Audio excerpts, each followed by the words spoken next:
இந்த வீடியோவில் நம்ம வணங்கான் படத்தோட டீகோட் பற்றி பார்க்க போகிறோம்.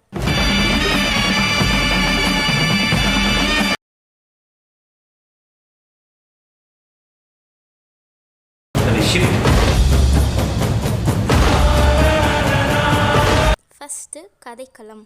கதைப்படி கதாநாயகன் ஒரு கொலை வழக்கில் சிக்குகிறான்.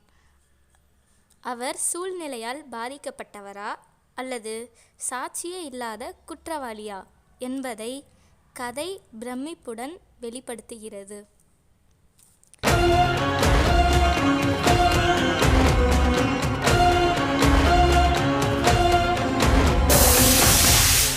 பழிவாங்கும் உணர்ச்சி, தனிப்பட்ட மீட்பு மற்றும் சமூக நீதி ஆகியவை கதை முழுவதும் இடம்பெற்றிருக்கின்றன. சமூகத்தில் ஒதுக்கப்பட்டவர்கள் சந்திக்கும் சவால்களை இந்த கதை வெளிப்படுத்தும்.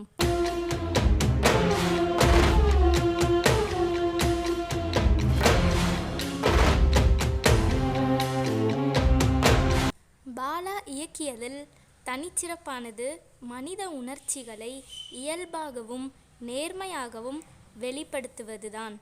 இந்த கதையும் அதையே வெளிப்படுத்துகிறது.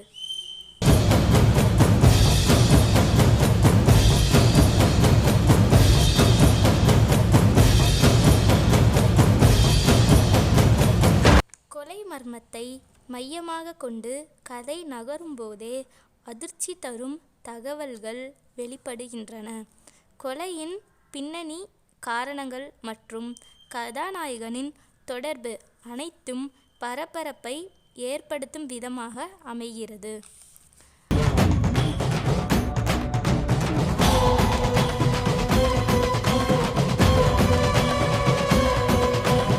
வணங்கான் வெறும் மர்மம் சார்ந்த திரைக்கதை மட்டுமல்ல, இது ஒரு மனிதன் சமூக அநீதிகளை எதிர்க்க எப்படி போராடுகிறான் என்பதை உணர்ச்சிகரமான முறையில் சித்தரிக்கும் படமாக இருக்கிறது.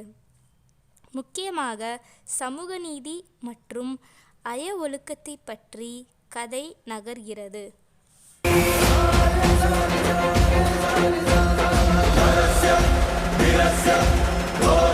கதையின் மையப்புள்ளியாக அருண் விஜய் நடித்துள்ளார்.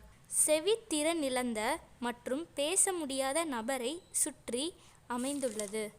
அவரது குறைபாடுகள் அவரின் பாத்திரத்திற்கு அழுத்தத்தையும் வலிமையும் தந்துள்ளன.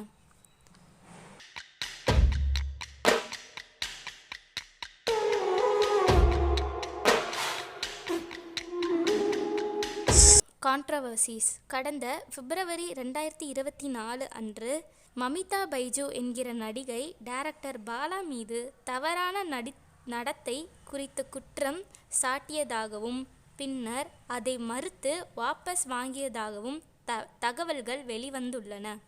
மேலும் வேறு வேலை காரணமாக படத்திலிருந்து நீங்கியதாக தகவல்கள் உள்ளன.